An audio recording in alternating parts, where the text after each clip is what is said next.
Hello दोस्तों, स्वागत है आपका हमारे क्लास 9 हिस्ट्री सीरीज में। आज हम एक बहुत ही इंपॉर्टेंट चैप्टर पढ़ने वाले हैं, Nazism and the rise of Hitler. यह चैप्टर सिर्फ एक हिस्टोरिकल इवेंट नहीं है, बल्कि एक लेसन है कि कैसे एक पूरे देश की प्रॉब्लम्स ने एक डिक्टेटर को जन्म दिया और उस डिक्टेटर ने दुनिया को दोबारा वर्ल्ड वॉर में धकेल दिया। इस वीडियो में हम स्टेप बाय स्टेप समझेंगे जर्मनी की condition after world war 1, Hitler का राइज, नाजी आइडियोलॉजी, हॉलोकॉस्ट और उसके कॉन्सिक्वेंसेस। चलिए शुरू करते हैं। Part 1, Germany after world war 1, 1908 और 1919। सबसे पहले वर्ल्ड वॉर 1 के बाद जर्मनी की सिचुएशन को समझना जरूरी है। 1914 से 1918 तक वर्ल्ड वॉर 1 चला। जर्मनी और उसके एलाइज को डिफीट मिला। जर्मनी की हार के बाद 1919 में साइन हुआ ट्रीटी ऑफ वर्साई, जो जर्मनी के लिए एक ह्यूमिलिएशन थी। की points of treaty of Versailles: Germany को एक्सेप्ट करना पड़ा कि वॉर उसकी वजह से हुआ, वॉर गिल्ट क्लॉज। जर्मनी को 6 बिलियन पाउंड्स का कॉम्पेंसेशन देना पड़ा। जर्मन आर्मी को 100,000 सोल्जर्स तक लिमिट कर दिया गया। नेवी और एयरफोर्स लगभग खत्म कर दिए गए। अल्साच लोरेन, सार कोल माइंस जैसे टेरिटोरीज छीन लिए गए। रिजल्ट: जर्मनी के लोगों में गुस्सा, डिप्रेशन और एक बेजाती का एहसास था। इसी टाइम पर एस्टैब्लिश हुई वाइमार रिपब्लिक 1919। ये एक डेमोक्रेटिक गवर्नमेंट थी जो मॉनर्की के बाद बनी। लेकिन वाइमार रिपब्लिक के साथ प्रॉब्लम्स ये थे: डेमोक्रेसी जर्मन लोगों के लिए नहीं थी, पॉलिटिशियंस वीक और डिवाइडेड थी, इकोनॉमी एकदम खराब थी। 1933 में जर्मनी में आई हाइपर इन्फ्लेशन, एक ब्रेड की कीमत लाखों मार्क्स हो गई। लोगों की सेविंग्स जीरो हो गई। सोचो, एक मिडिल क्लास फैमिली जो अपनी सेविंग्स बैंक में रखी थी, एक रात में यूजलेस हो गई। नेचुरली लोग डेमोक्रेसी से डिसअपॉइंटेड हो गए। Part 2, Hitler's early life and entry into politics. अब बात करते हैं एडोल्फ हिटलर की। हिटलर का जन्म 1899 में ऑस्ट्रिया में हुआ। स्कूल में एवरेज स्टूडेंट था। आर्ट स्कूल ज्वाइन करना चाहता था, लेकिन रिजेक्ट हो गया। वर्ल्ड वॉर 1 के दौरान हिटलर जर्मन आर्मी ज्वाइन करता है। उसे वॉर में एक सोल्जर की तरह रिस्पेक्ट मिलता है, लेकिन वॉर की डिफीट ने उसके दिल में एक जहर भर दिया। हिटलर मानता था कि जर्मनी की हार की वजह सोल्जर्स नहीं, बल्कि पॉलिटिशियंस, कम्युनिस्ट्स और स्पेशली जूस थे। वॉर के बाद हिटलर ने ज्वाइन किया जर्मन वर्कर्स पार्टी, जो धीरे धीरे बन गई Nazi party, national socialist German workers party. Hitler एक नेचुरल ऑरेटर था। उसके स्पीचेस फायरी, इमोशनल और डायरेक्टली दिल को छू जाते थे।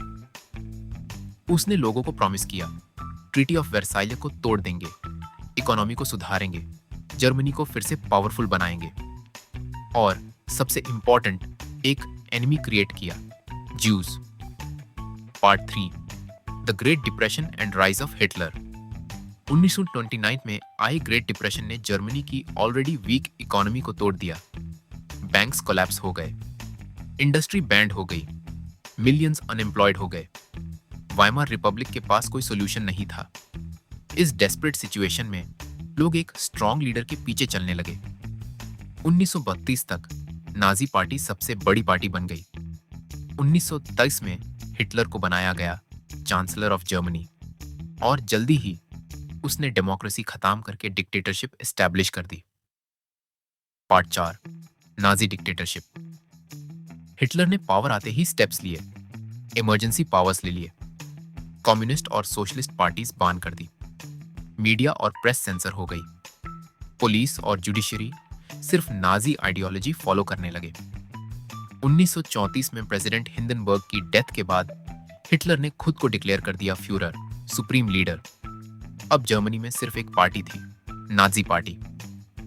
Part 5, Nazi ideology. हिटलर और नाजी आइडियोलॉजी के कुछ मेन पॉइंट्स थे। 1, रेशियल सुपीरियरिटी, जर्मन्स या एरियन सुपीरियर रेस है, juice, Roma, disabled, communists inferior हैं।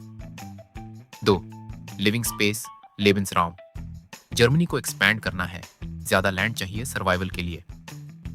3, एंटीसेमिटिज्म, हर प्रॉब्लम का ब्लेम जूस पर। एजुकेशन सिस्टम को भी हिटलर ने अपनी आइडियोलॉजी से भरा। स्कूल्स में बच्चों को नाजी आइडिया सिखाए जाने लगे। Part 6, the Holocaust. Nazi ideology का सबसे खौफनाक पार्ट था हॉलोकॉस्ट।